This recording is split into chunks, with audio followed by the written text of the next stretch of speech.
Yada die die die die die. Yada die die die die. Yada die die die die dum. Bada die die die die. Yada die die die die die. Yada die yada. Yada die yada die yada die. Yada die die die die die die dum.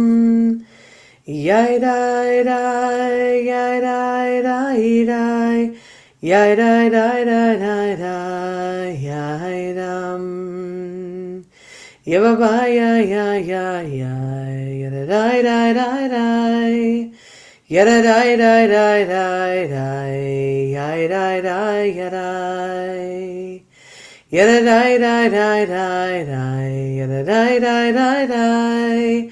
Yada dai dai dai dai dai, yai dai dai da dum, yai dai dai yai dai dai dai dai dai, yai dai dai yai dai dai dai dai dum, yai dai dai yai dai dai dai, yai dai dai yai dai dai yai dum. Yada die die die die dum, bada die die die die. Yada die die die die die, yai die die die die dum. Boker Tov, good morning. Rachel, it's too early for you to be up and on here this morning, but I'm grateful that you're here. Good morning, Linda. Mazal Tov, bat mitzvah 3 years ago. How wonderful that is. Linda, may you continue to be enriched with tradition as we move forward. Elisa, thank you for being here. And for those of you that are signing on that haven't yet checked in, Amy, not sure about this nose situation. It's so allergy out there. But anyway, we're here. We're here this morning, a few minutes late. Traffic patterns are just something that they are. Beautiful weather means more people out driving. One would think beautiful weather, more people out walking. But anyway, this is what it is. So where is our wisdom today? It comes from this week's Parsha, this week's Torah portion. I share with you a teaching, partially my own and partially by Rabbi Noah Arno, that talks about anxiety as a Jewish telegram. So the first curse described in this week's Torah portion, Bechukotai, which is usually a double Torah portion, but it's one of those years where they're split. Bahar was last week and Bechukotai is here. But this Torah portion talks about the first curse that's described hinders our ability to listen, even to ourselves. And in this day of the Omer, on the 36th day of the Omer, we were challenged, or our practice was to be that we were supposed to be able to listen without reacting, without having a dialogue, but just to be there to have some sacred listening, to open ourselves, to open our ears, to hear with whole body, and to practice listening with compassion. And so sometimes it aligns just correct and perfectly, and other times not so much. But this is one of those days where Torah and Omer and Wisdom Wednesday all align so nicely. So many of us when we were younger probably liked things like horror movies or really crazy roller coasters or thrilling experiences. And we had this kind of thrill for fear. Not everybody. Some people, the total opposite. But generally speaking, the youth, and when I say youth, it could be as young as 3 or, somewhere in the tween, teen, young adult age. It needed to be a movie that was scary. It needed to be a ride that was, hard to even watch by a bystander, as a bystander. It needed to be frightening. There needed to be some sort of thrill. As if the world isn't scary enough by just living in it. You needed to add this experience of fear, this level.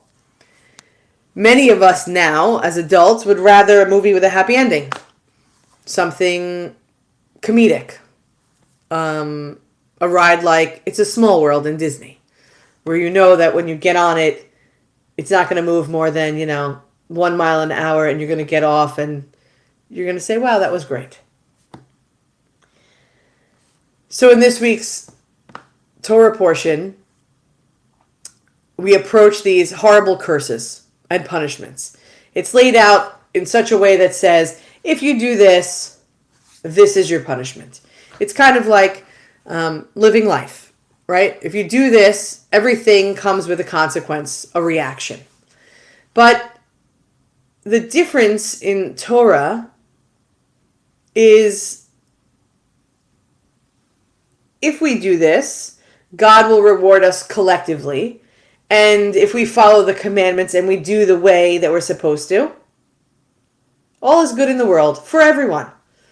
But if we don't, we will be punished, all of us, collectively. It doesn't exactly sound like the way the world we experience works. Now, there's some truth to it. When there's hostility in the world, we all become victims of it, even if it's just from a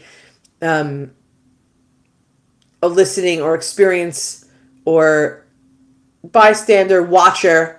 Things happen in the world and we get sucked in by social media. Even if it's not directly affecting us, we're globally affected. But for the most part, it's more like, you did this crime, you're going to pay the price. We're not all going to pay the price, but you're definitely going to. But there are some cases that, the prescribed, or we find ourselves subscribing to this kind of theology that is, if one does wrong, we all suffer. But for the most part, if one does wrong, one suffers. It says, I will appoint Bahala over you. It's the very first punishment. The Torah threatens, in Leviticus, the book of the Torah, it's an addition, it's like its own volume of curses. It's not like, do this and it will be great. It's all in the form of, do not do this or else. Bahala is translated as things like misery, terror, panic, shock, fear. It has this sense of being scared suddenly without knowing what to do. In the understanding of Rabbi Ibn Ezra, it sets you up for a place of uncomfortable sensation throughout your entire body. This terror and confusion makes it hard to understand, to listen, to heed. When we're scared, what happens? Fight or flight response, right? We freeze, we run, we lash out. It's not good. When we're scared, we're bad listeners. For anybody who has been around a child, when they're scared, often they can't hear anything you're saying. Because the truth is, their entire self shuts down. We can't understand, they can't understand what's going on around them or even inside. A curse is the opposite of a settled mind. A curse of terror corresponds to the idea that if you, I think it says, I'm trying to think of the exact words, don't quote me, you shall lie down untroubled by anyone. What does that mean? You shall lie down untroubled by anyone. Because if we lie down and we're troubled, forget about the anyone part. If we lie down and we're troubled because of terror, fear, anxiety, all of those things, you're not going to get a good sleep. Right? It's as simple. Very surface level. If we lie down untroubled, you'll sleep. If you lie down troubled, you're not getting a good sleep. what all of the interpretations of this punishment and curse, of this fear, anxiety, terror, has in common, all the interpretations, whether it's yours, mine, rabbi, sages, is it has nothing to actually do what is happening to us. We have the feelings of terror, of anxiety, of confusion, but anyone who experiences anxiety regularly knows that regardless of the basis in reality for the anxiety, the feeling is too real and too paralyzing. It could be something so real, or something off in the distance. Sometimes, anxiety sufferers will say, like, I don't know why I'm so anxious, because it's so far away, but it feels crippling in the moment. We would probably rather have the feeling only without actually having anything to be scared of. Because if there was a real, tangible, close by, close to home problem, it would be that much more scary. And so, the first of the curses comes with a classic joke. It's about a Jewish telegram. It says, start worrying, details to follow. Right? Start worrying, details to follow. Ask any mother, ask any grandmother, ask some grandparents, ask some fathers, brothers, ask some humans. They say like worrying is like a rocking chair. Gives you something to do, but gets you nowhere. It's like, here's your problem. You have anxiety. I don't know what that is for you in that moment. You are feeling this overwhelming fear of confusion and terror. You don't really know why yet. Soon you'll find out. Picture a line, a continuum, with blessings on one side and curses on the other. The curse of anxiety, of fear, of terror, of the bad side is here, and the blessings are here. We may not have the perspective to realize that there is a crossing over, because guess what? There is this kind of pendulum that is constantly going. In fact, panic and confusion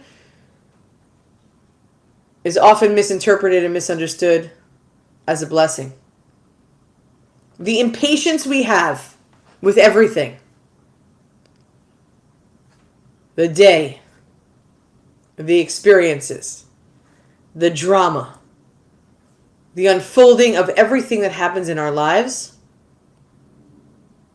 often is misunderstood, miscalculated, and even clouded, that we're unable to see what is blessing and what is curse.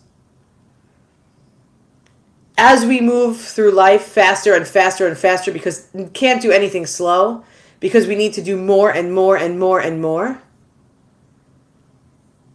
it decreases and depletes our attention and our patience. And it's not a product of human ingenuity, but rather it's a manifestation of a curse. We're cursing ourselves so often.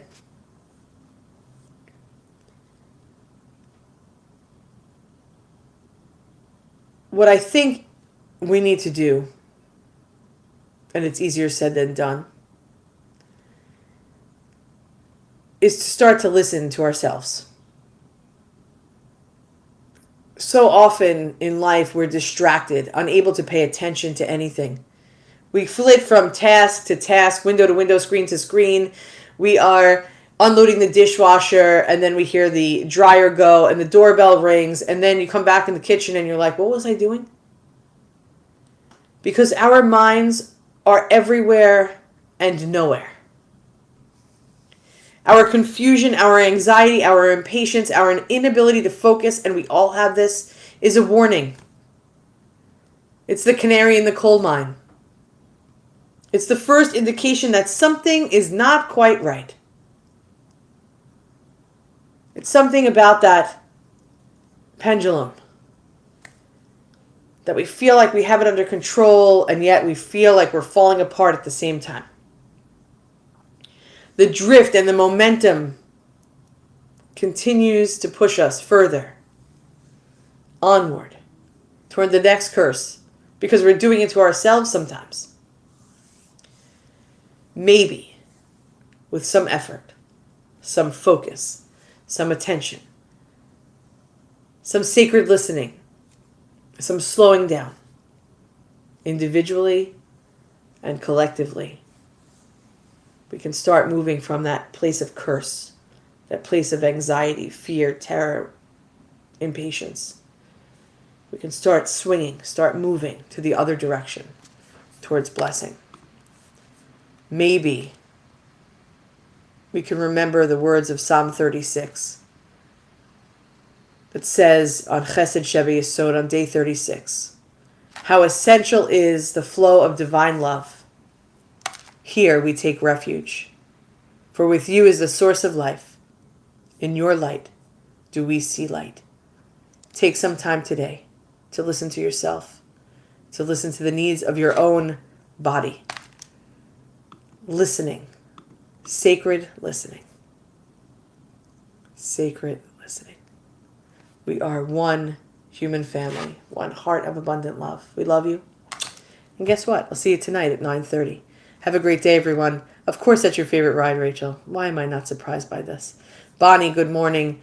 For everyone else that's watching live and later, you are a blessing. Let's continue to open our eyes and to open our ears. And with that, our heart space will be open. Am Yisrael, Am Yisrael, Am Yisrael Chai. Am Yisrael, Am Yisrael, Am Yisrael Chai. Am Yisrael, Am Yisrael, Am Yisrael Chai. Am Yisrael, Am Yisrael, Am Yisrael Chai. Od Avinu Chai.